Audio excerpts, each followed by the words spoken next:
name is Adegboyega, Nasiru, Isiaka. I represent the people of Yewa North, Imekwafon, Federal Constituency of Ogun State. I come from Ogun State.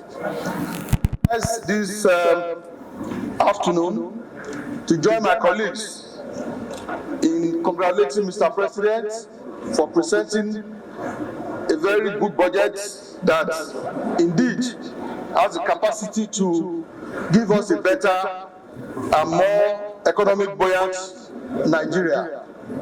Of course, there's every tendency for us to be concerned that the 3.7% growth that we have in the budget, alongside a 3% percentage increase in population, and the inflation at the rate we have it, it's a bit worrisome. But then, this is where we are, and that is the reality of where we are today as a country. It's a combination of our deeds and misdeeds in the past, and also a combination of global challenges that has posed headwinds to the economy.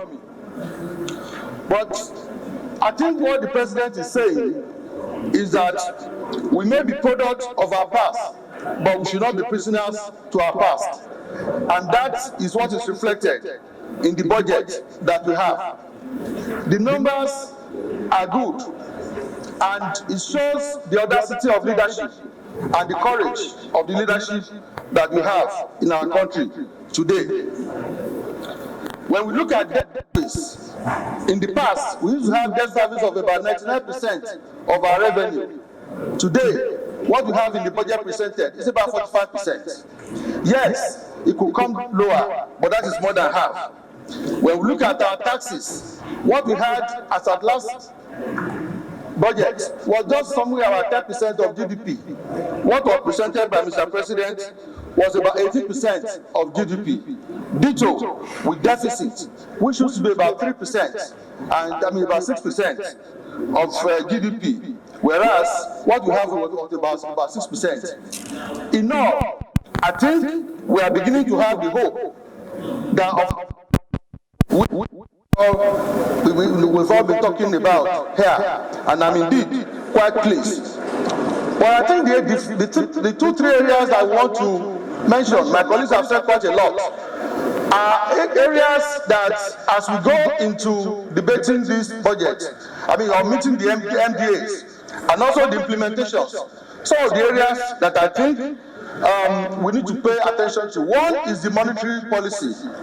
As our physical ecosystem is getting settled and is getting organized, we need a more stabilized foreign exchange rate, particularly because of the private sector.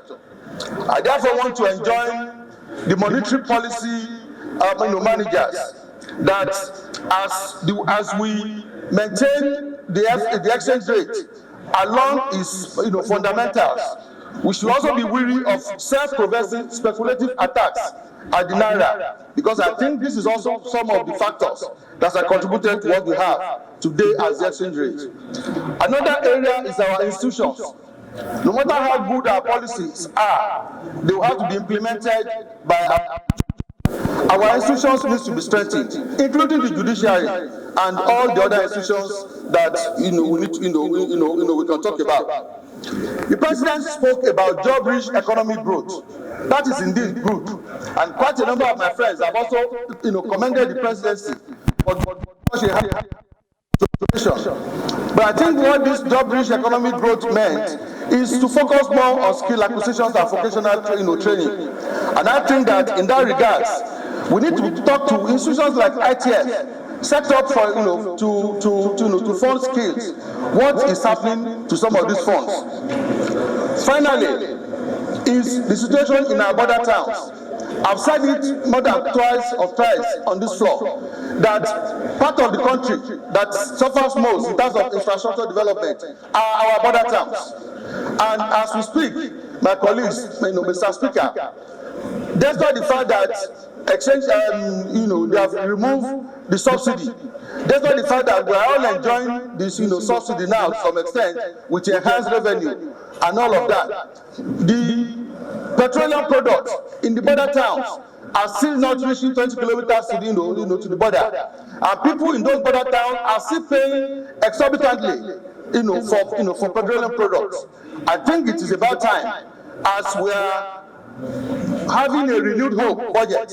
I think the people in the border towns also need their hope renewed in the area of the presidency, the government, removing the 20 kilometers limit placed on where petroleum products can reach. Subsidy has been removed. Let these people also breathe. Mr. Speaker, my colleagues, again, I want to congratulate Mr. President for presenting a budget that I believe indeed it will help in snowballing our country and our economy to a greater height. Thank you very much, Mr. President.